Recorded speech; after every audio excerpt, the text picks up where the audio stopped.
Well, welcome to the podcast, Heather.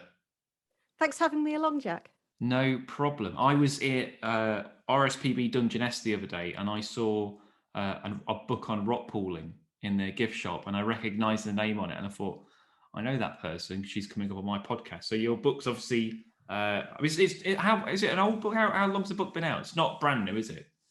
No, the paperback came out last year during lockdown, and I think the hardback was the year before. Oh, okay. So fairly, relatively recent then. Yeah, and then I've Yeah. got a new children's book out as well that came out this year. Oh, fantastic. Keeping busy then. Or trying to. Always.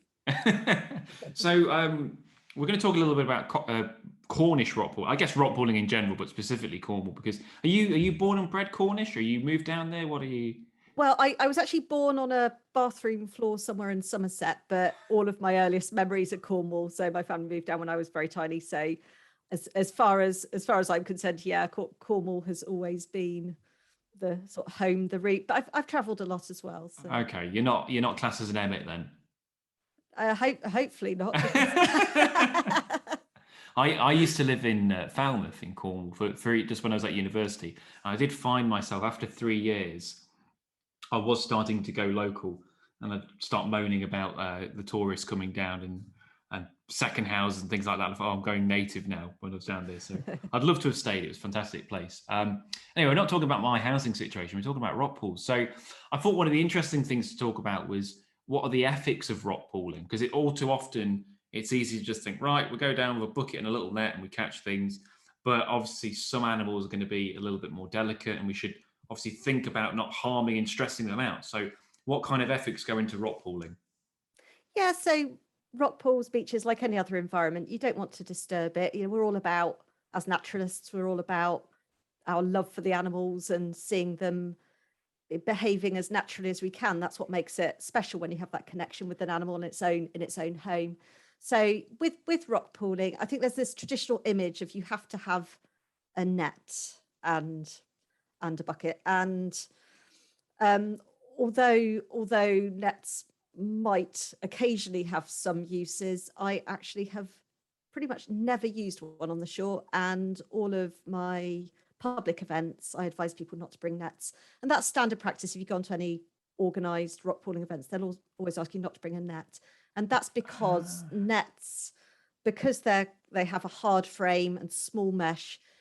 If you poke around under rocks, there are lots of little soft-bodied creatures there, plus all the seaweed that you can scrape off and harm. And also, if you've ever used a net, you'll know that crab legs and prawns and things get really tangled up in the bottom there. They can be quite hard to get out. And there are a lot of rock pool animals like crabs, brittle stars, which can quite easily lose a limb if they're put under stress.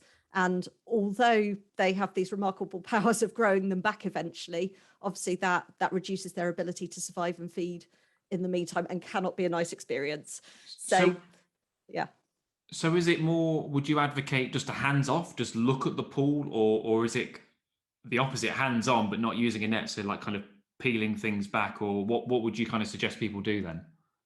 Okay, I'd suggest always the very, very best thing is just to look. Yeah. Just you could to gently lift back seaweed, to gently look underneath rocks and move them back to where you found them gently, so you're not crushing anything, so you're not disturbing the habitat. And obviously, when you do that, you're much more likely to see, say, hermit crabs actually interacting with each other and running around the pool and feeding and see their little feeding parts going. And it's a more, for me, a more exciting, interesting experience when you see them than just grabbing them. However, I'm not completely hands off. I would say, if you're gentle, careful, never pick up anything that you're scared of and think you might drop because you might hurt it. But if you're careful, keep the animals in water because that's where they want to be. I always take a little tub and actually just use a little tub, like an old margarine tub or anything from home like that. Reuse your household stuff, so you can scoop an animal up gently so it falls into the tub with some seawater, and then it's comfortable, you're comfortable, and you can watch it without having to handle it any more than you have to or it wants to be handled. I think that makes sense. I think there is something to be said about having the animal, like say, not necessarily in your hand, but in a tub or something. Because if you're a kid and you're trying to infuse a child it can be very difficult when you're pointing out, look at that 7th hermit crab on the left behind the rock. Whereas if you've got it in the tub and they can see it and it's looking at them, that's going to excite them a little bit more. So I think, there is something to be there. I used to use my my hands when I was rock pooling, and then I discovered velvet swimming crabs, and they're absolute psychopaths. So I would never put my hand under a rock now. If you don't know what they are, they kind of got red eyes, spikes, and they're just nutty crabs. Yeah. Yeah. They're very efficient predators, velvet swimming crabs. I always say I have a lot of respect for them. They're really beautiful to observe from a distance, but they have flattened back legs, which is why they can actually swim through the water. So what I do at events actually is normally take a big white tray, which provides a good clear background to see the animals against, and we'll put a few creatures, not too many, with plenty of water in a tray so children can gather around and really see them interacting. But having said that, I would never put a velvet swimming crab in one of those trays, or even more than one shore crab, because crabs have quite a habit of attacking other animals and each other. Children. And children and adults. I think in my book, I've got, when I talk about the velvet swimming crab, I sort of describe a scene on one of my public events where I had a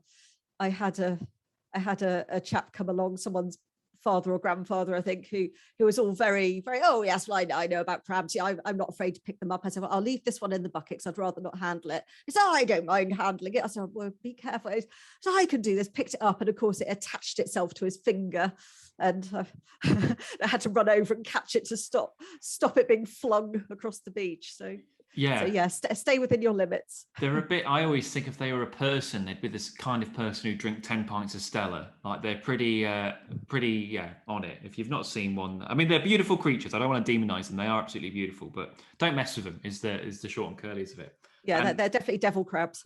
Yeah, I think, is that a like kind of name for them? I think I've heard that before. It's what my son's always called them, and it's become quite, Well, I think it's a bit apt. And that kind of brings us on a little bit what I was going to ask next as well, which is what kind of safety measures to consider, albeit not necessarily defense against crabs, but when you're going onto a beach or rock pooling. Again, it's very easy to be blasé about it, but things like the tides and whatnot. So what kind of measures should we take to make sure we can do it safely? Yeah, there's some quite simple things you can do before you go to any beach, and whether you're rock pooling or not. I mean, most people who end up in trouble on a beach have not intended to be in the water, have not really been aware of the tides. That's probably the biggest risk, along with rock falls, which can occasionally happen. So the best thing to do is to always check the tide times for your beach, which you can do easily on the internet. Put your location and tide times into the internet, and it will tell you what time the low tide is at your beach. Is there a website you'd recommend for that, or are they all pretty much as good as each other? They're all very, very similar. I mean, the tides can vary a little bit. It won't necessarily be a completely accurate prediction, but within half an hour or so, it will tell you when the low tide is. Once you know the time of the low tide, I'd always advise to arrive an hour to 2 hours before the low tide, so that you're working as the tide's going out, and you need to be prepared at the sort of time that low tide happens to start making your way up the beach, so you're not then racing against the tide, because you have to be aware that beaches, although they slope downwards in general, have various ups and downs in them, which means that you can be right at the lowest point of the beach and not realize that the tide's actually coming in behind you in a dip. And that catches a lot of people out. Also, if you go past a headland or anything, if you can't see your way off the beach, you need to make sure you've moved away from that spot before the tide changes. I got caught out at Porthtowan years ago. There was a fin whale got washed up. It was hit by a boat, and I'd never seen a whale of any description. It was 17-meter long fin whale. I've got to go see this. But it was kind of, there was one headland, a little beach, another headland, little beach, and another headland. So it was tucked away, and I got there, and as the tide was coming in, it was pretty much coming up to my knees before I got off. And it really surprises you, because you think, oh, I've got ages yet, it's over there, but it can really come in. I mean, I guess the topography changes with each beach, but it's better to be safe than sorry, definitely. Yeah, and of course, the very best tides for exploring the lower shore are our biggest tides, what we call spring tides, when the tide goes out further and comes in further. But of course, that means that when the tide changes on days like that, although you've been able to go out further than you normally would, it's got a long way to come in, and it will do so more quickly than it does on a smaller neap tide. So yeah, and if it's got the wind behind it, you have to be aware there's swell. If you go too close to the edge of the sea, you need to watch out for waves. So I always advise on my Rockpool rambles to start well in advance of the low tide, stay well away from cliffs, and stay away from that very edge of the sea where, you know, you could get washed off the rocks if you're not careful, particularly in Cornwall where it's always stormy. Yeah, it's everyone has this romanticized idea of Cornwall, thinking, oh, it's lovely and sunny like the Mediterranean. And I think, well, it is for about a week in July, and the rest of the time it's just mizzle. It's Yeah, just and it always rains in August. As soon as the Yeah. schools break up, we have 6 weeks of mizzle. Yeah, Definitely. but yeah, and you can go on the beach any time of year, and that's something that I like to remind people of. People think of it as being a summertime, you know, thing to do, which it is, but you know, a nice day any time of year can be absolutely brilliant. And in the winter, some of the seaweed dies back, which means you have a better view into the rock pools, and you can see the animals a bit more easily than you can in the summer. I suppose, is it best to go with another person then as well? I mean, I guess it depends if you can find someone who's as keen a bean as you are, but I suppose from a health and safety point of view, having someone else that, and I guess someone to share the experience with actually on another level, but if you can get someone else, is that a good idea? It's always a good idea, and I see more, I learn more when I'm with a group of people, because you've got lots of different people searching, looking in different ways. The best thing, you know, if you're someone who's never been rock pooling or never found very much before, if you look up your local wildlife trust or the wildlife trust at the beach you're visiting, see if you can organise to be there on a day when they've got a public event. There are lots of marine groups, local groups that do local events. The National Trust do some as well. If you do that, you're there with experts who have a good idea what they're looking at and how to look for things and how to keep yourself and others safe. And they'll have done all that looking up the tides for you.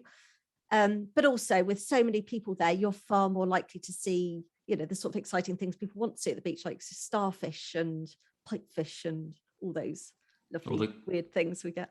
All the good stuff, definitely. And you touched on it a little bit there as well, but is there a best time of year to go then? I mean, I guess summer, presumably things are more active, but yeah. So is there a best time of year? I'd say not really. Every time of year is subtly different. We're coming to the autumn at the moment with, you know, probably over the next few weeks, we might start to get more stormy weather, which means you start to get strange things being washed in, the big barnacles, the goose barnacles. There's been reports of Portuguese Man of War, siphonophore colonies being washed in over the last few weeks. And so things change. Obviously, the springtime, really from about February onwards, is really busy on the shore. Lots of animals start coming inshore to lay eggs. So some things like wrasse that lay there, make nests in shallow water. Wrasse being a type of fish, very colourful fish we have. They make their nests quite close inshore, and on some of those low spring tides around sort of spring and early summer, you can come across these amazing seaweed nests that they've been making. Oh, what, are they completely exposed then? Does it go, oh right, I didn't know that. They can be on the lowest tides, corkwing wrasse nests. Oh, I do like corkwing wrasse. They're beautiful. They're not very big, are they? But if you get them in the right light, they look like they should be somewhere like the Red Sea or the Caribbean, not the British Isles. They're very pretty fish. They have wonderful stripy turquoise markings on their face and big pouty lips that make them look kind of tropical. Yeah, they do. They're a bit like, I don't know if wrasse are anywhere related to parrotfish, but they always remind me a little bit of a parrotfish, the sort of thing you'd see on Blue Planet. Yeah, they're very beaky things. And they've actually got, they feed on things like barnacles and shells and crabs. And they have a special throat plate, a set of blunt rounded teeth, sort of like a cove that's had all the teeth snapped off it at the back of their throat. And they use that to crush shells. And we sometimes find those throat plates washed up on the beach. Oh, wow. Really bizarre things. I have seen with wrasse as well. There's I think it's an isopod, but it replaces the tongue. I don't know if you've ever come across that. There's like a little parasite that does that. Yeah, I've seen it in weaverfish. The wrasse have these great big isopod. They're like woodlice, really, but they're parasites. So if you think like a blood-sucking woodlouse, it's a bit like that. these great big swimming isopods that attach onto particularly their heads and bodies. I'm getting them mixed up. You're right. I've seen those sometimes, and they are amazing, but terrifying, because they are really quite huge compared to the size of the rat. It's about, like having a parasite the size of half your leg attached to you. It's quite freaky.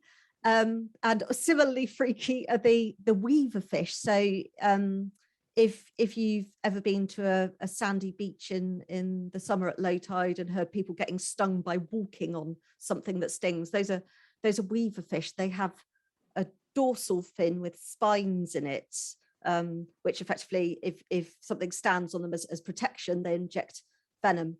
And weaver fish, they're fabulous little things. They look kind of like a wheelie bin. If you look at their face, they've got a great big lower jaw that opens up like a bin with strange, they look like spindly teeth in there, but they're actually something else. But they sometimes get a parasite, which is also an isopod, I think, which replaces their tongue.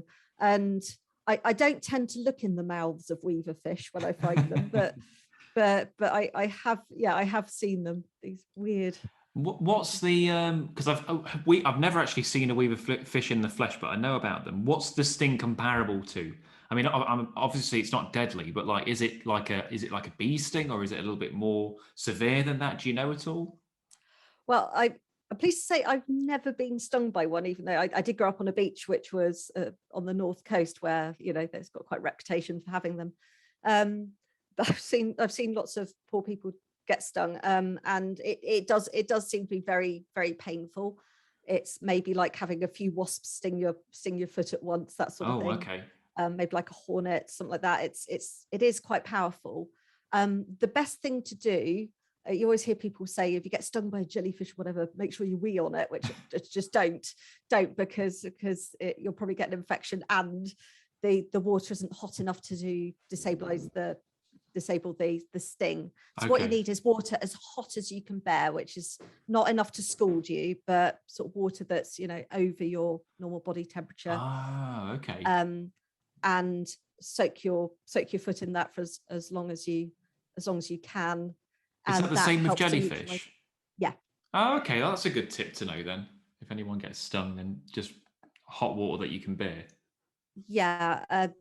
Some people say as well that with jellyfish, something you can do to get the tentacles off is to scrape something along your skin, like the edge of a credit card, something like that. Oh, okay. I don't think I've ever been stung by a jellyfish off the top of my head. I tend to give them a fairly healthy distance when I see them, and I'm just my basic print. I know they're not all stinging, but I just kind of give them all a wide berth. Better safe than sorry. But I've seen lion's mane before in the water, and I know they can give you a bit of a nasty sting. Amazing to look at, like a really vivid red with the tentacles. So I'm very conscious that I know a lot of people that might be scared or wary of these animals, but they're amazing creatures, and it's important to give them the respect they deserve. Yeah, I think a slightly more like approachable one to meet on the shore are the anemones. Yes, yeah. If anyone is listening, if you've been to a beach, you might well have seen anemones on the rock. And at low tide, you often see beadlet anemones, which just look like little wine gums, like little jelly sweets on the rock, just these rounded, often red, sometimes green or yellow blobs. But when they're in the water, if you can find one in a pool that's open, they have lots of tentacles. They open out these tentacles and use them to sting tiny little prey, normally little bits of plankton, tiny prawns, things like that. And they're really easy to see.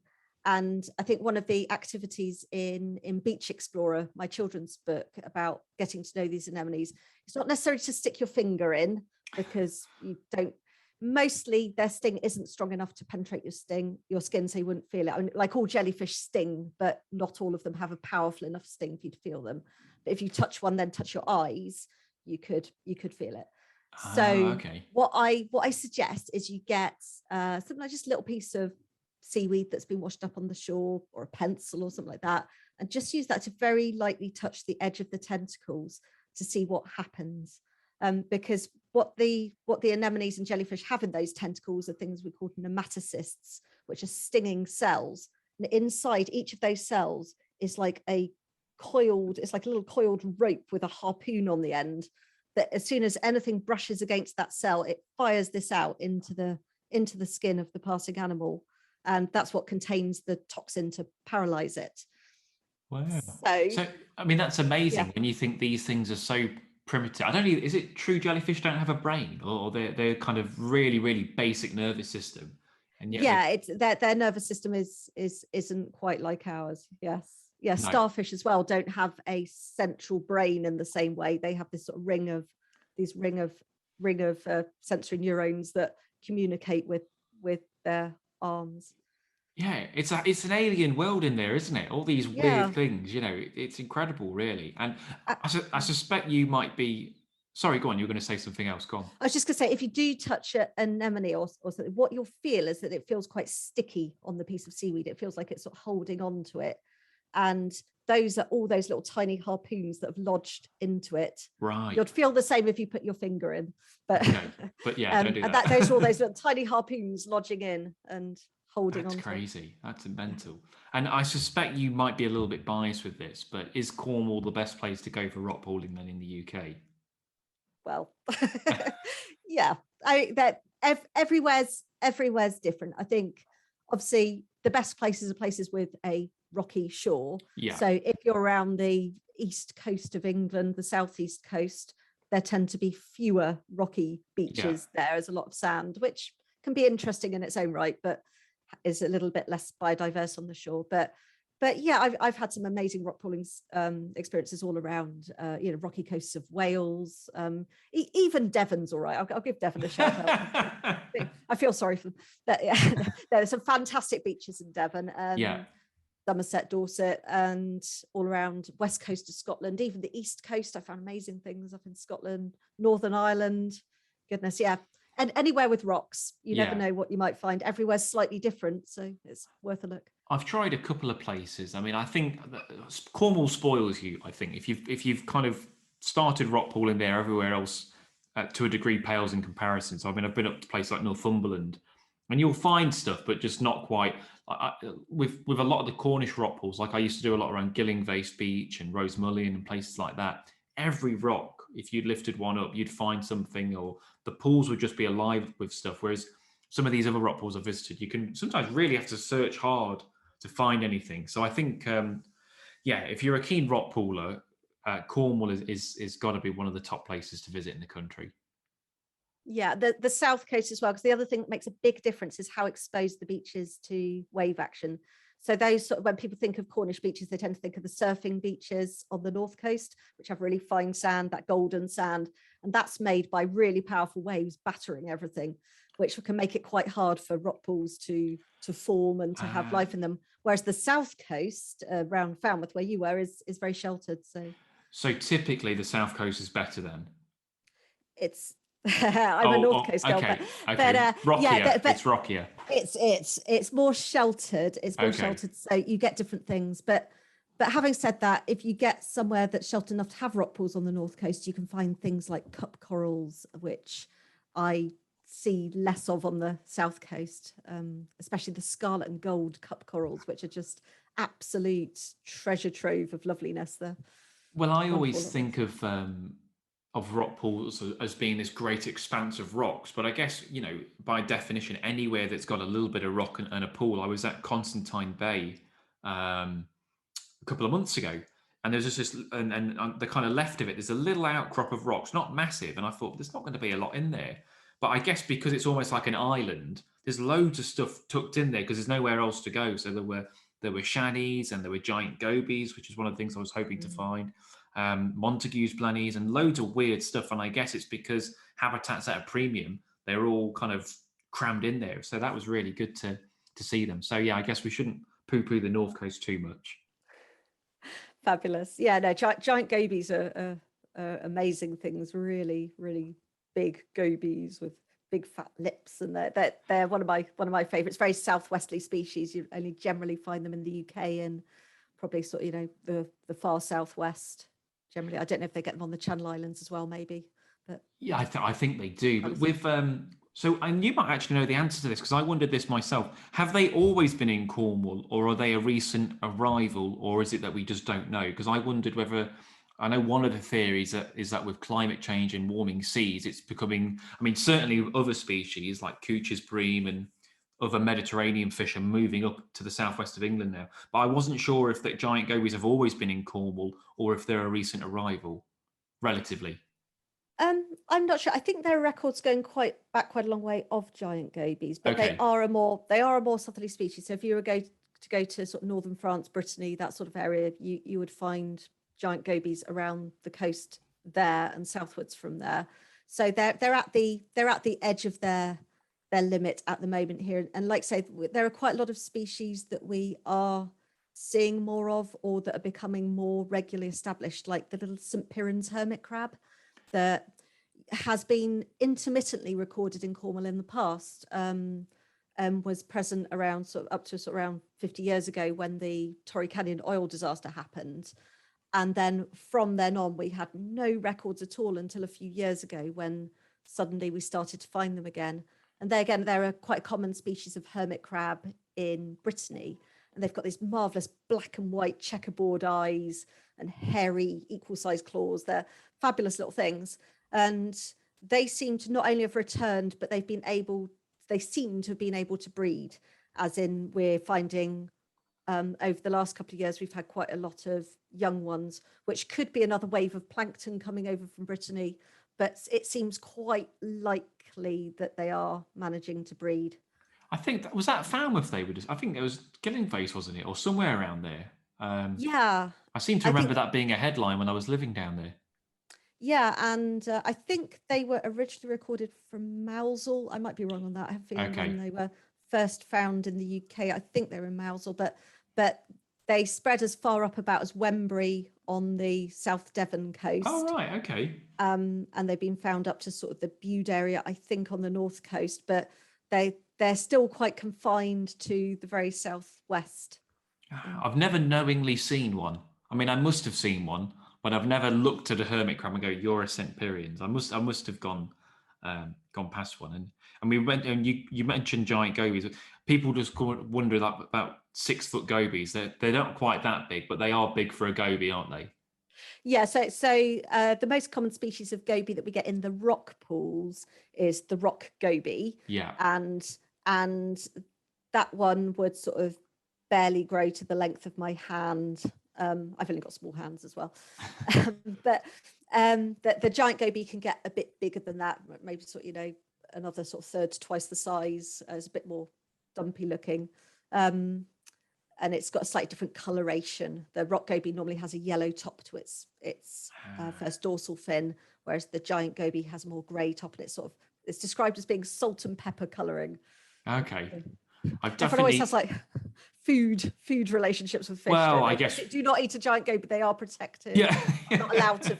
You're not allowed to even fish for one without a special license. You No.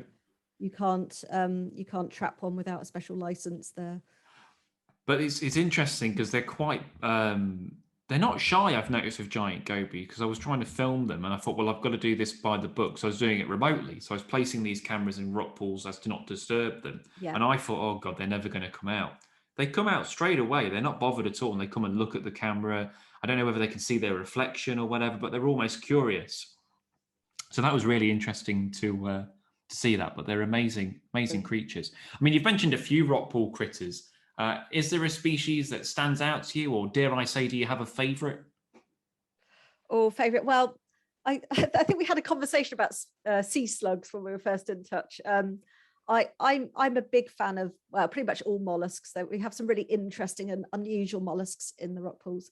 I think what I like about the rock pool mollusks is you kind of have an idea from your experiences in in your garden of what a slug and a snail is, what they look like, what they do, and they're sort of brown things, and they chomp on your lettuces. That's what they do. Whereas in the rock pools, things are a little bit different. The sea slugs that we get in the rock pools are mostly carnivores. They're mostly predators. Oh, I didn't know that. I did not know Yeah. that. Okay. So there are a few species that eat seaweed, like the sea hares, which grow quite big. But most of the species of sea slug eat things like sponges, bryozoans and hydroids. So, and these are little types of animals. Some even eat anemones. We're talking about these stinging cells in anemones and the tentacles not to go near them.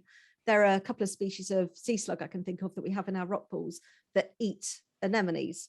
And it's like the great grey sea slug. And that sea slug, not only does it eat the anemone, it takes in the color of the anemone. So it starts off white, and when it's eating the anemone, it turns sort of pink or brown. And it takes in those stinging cells and preserves the nematocysts and puts them into these long, sort of hairy appendages. It's serrata on its back, which gives it some protection from other creatures that might want to eat it. Wow. So it's taking in that yeah. I don't know if you'd call it a toxin, but yeah, it's taking in that sting and using it for its own defense.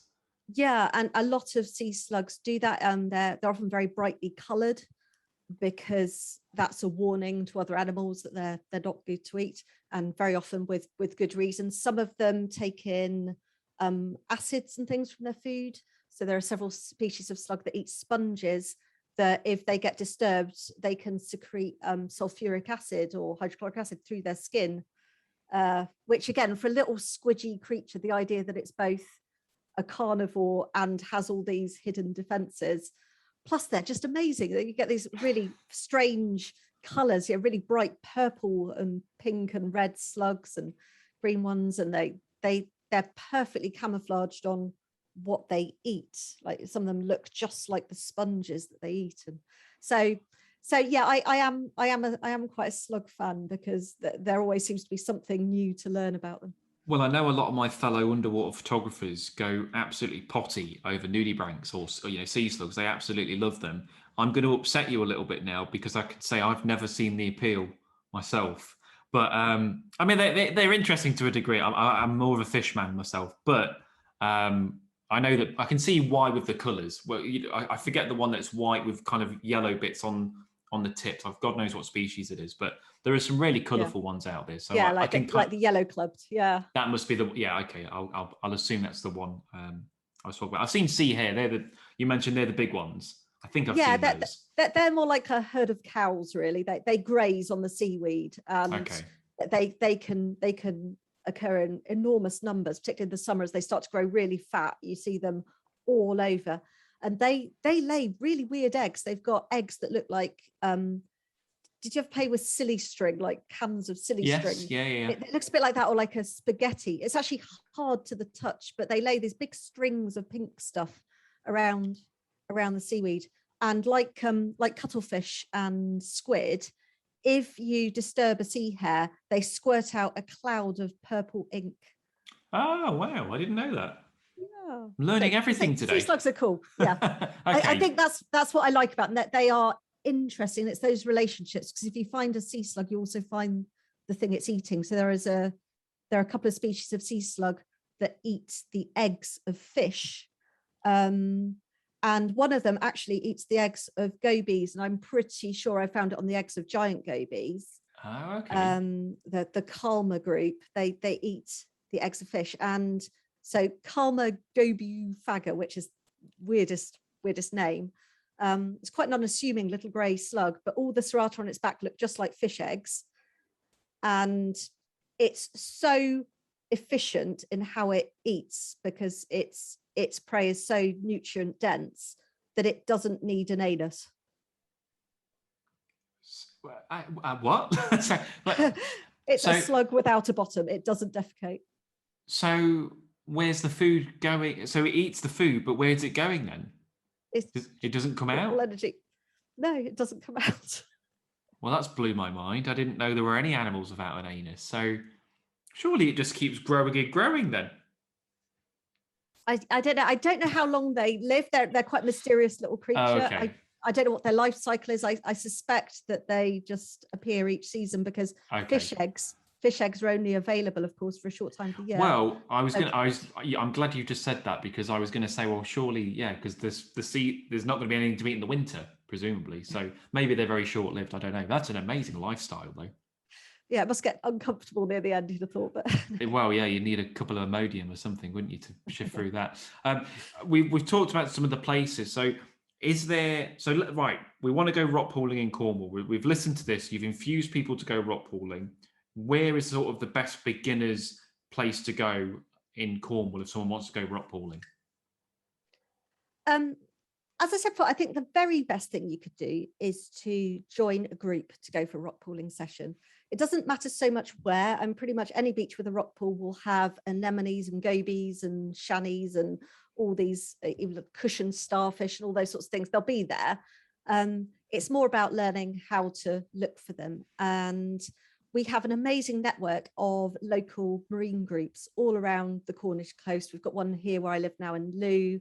There are groups around Newquay, the North Coast, Falmouth, Penzance, wherever you are.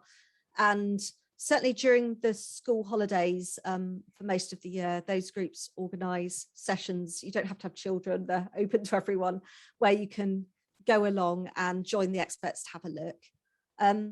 But otherwise, I'd just say, any beach, just check the tides, go down, find some rocks, look for anywhere that water's accumulated and go slowly, look closely, just gently lift back the seaweed, have a look, gently look underneath rocks.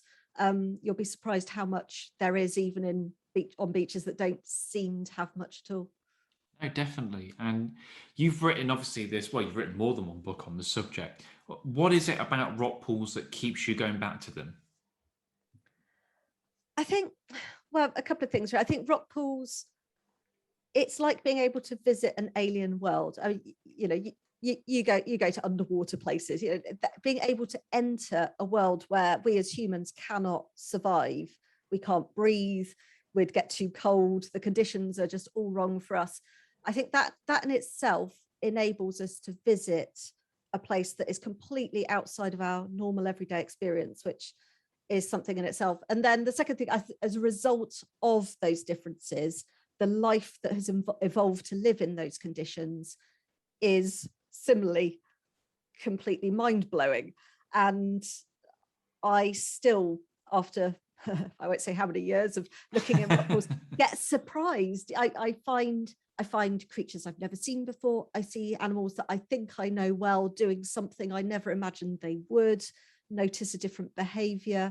And it's like any branch of nature study, you just enjoy that feeling of encountering animals on their own terms and seeing them living their lives and feeling connected to it.